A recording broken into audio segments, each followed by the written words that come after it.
Sa lalawigan sa Siquijor, gisugdan ang pagsaulog sa kasadya sa Pasko sa lungsod sa Maria. Diin ang nagunang mga lugar laaganan sa lungsod, gidayan-dayanan og mga parol ug mga Christmas lights. Giragsa ang lungsod tungod sa maanindot nga mga decorations, ilabi na sa panahon sa kagabion.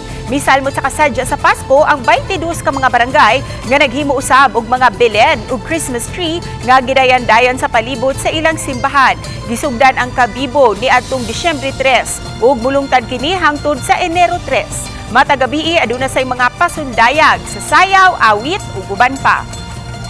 My heart is really full of joy.